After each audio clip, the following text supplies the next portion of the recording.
JLP's communication chairman, Senator Abka Fitzhenley, says opposition spokesman on finance Julian Robinson is disingenuous in his criticism of the Holness administration's handling of matters concerning the land occupation row at Cooper's Pen in Trelawney.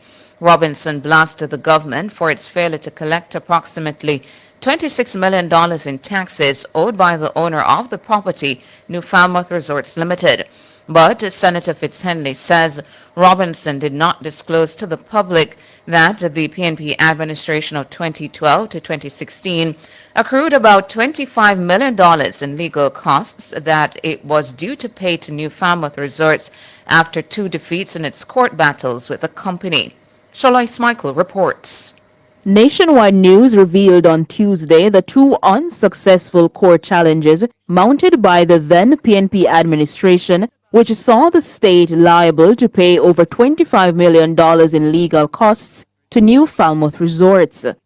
Senator Fitzhenley addressed the issue when he appeared as a guest on a podcast on Sleek Radio hosted by Gabriel Hilton. I want to condemn the approach of the opposition spokesman on finance and call him out for not disclosing to the people of Jamaica when he made heavy weather of the taxes that the owners decided apparently not to pay due to the pressures they were under from the administration of the PNP. He did not see it fit to disclose. Surely he must have known that this iniquitous court action, not my words, the words of the judges, had racked up a bill of $25.5 million that the Jamaican taxpayer will be asked to pay. The same action that the court described as an attempt to pervert the courts of justice.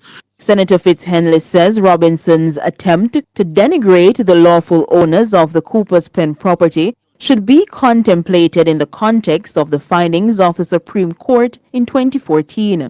The court strongly criticized the attempt by the then PNP government to seize the property to accommodate people who, in the view of the court, were encouraged by politicians to squat on the property. The court said it found that the approach to visit hardship upon the owner of the land is because he's not a traditional landowner. John Public, Jill Public may interpret that to mean because he's a black man with a large amount of land. That's why the PNP administration sought to seize his land and described that approach as iniquitous. And the current opposition PNP in their posture are still seeking to denigrate the owner of the land. Senator Fitzhenley says the PNP's conduct then and now regarding the Cooper's Pen property should be a source of concern for all well-thinking Jamaicans.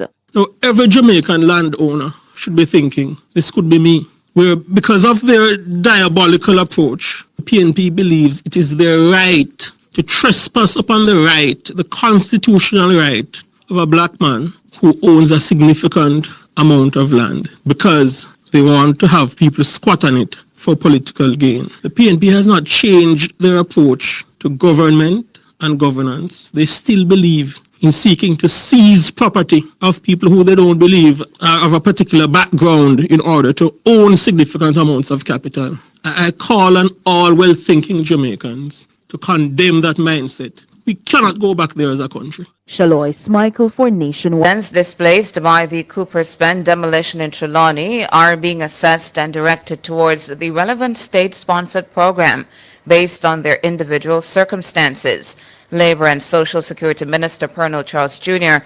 provided the update during an interview with JIS on Wednesday. We continue the assessments. Our motto is no one left behind, so we make sure that there are no families or households that have been overlooked. Many times when you go in for initial assessment, there may be persons that are just not there on the ground. And we also identify additional pathways of support. So some of the families might be put into other programs, PATH, social pension, depending on their circumstances. His comments follow a protest by Cooper's Pen residents over the weekend. Some of the placard-bearing residents declare that they've been at the location for over 30 years. One resident even demanded that the people be given back, quote, possession of their land, end quote. The early morning demolition 2 weeks ago left more than 40 families displaced. The government had provided them with food supplies, toiletries, temporary shelter supplies, beds, tents, and lighting equipment. Minister Charles says those who might not have been given any assistance should visit his ministry's parish office. We partnered with ADPEM initially and provided resources. They were on the ground on site up to midnight, I believe, when they first went in. Go to our parish office, call, email, walk in, and let us know. Our social workers who are on the ground, go to them, communicate to them what the issue is, and we'll try our best. We can't do everything, but we will do whatever we can within our means to give support to the families. Colonel Charles Jr., Minister of Labor and Social Security.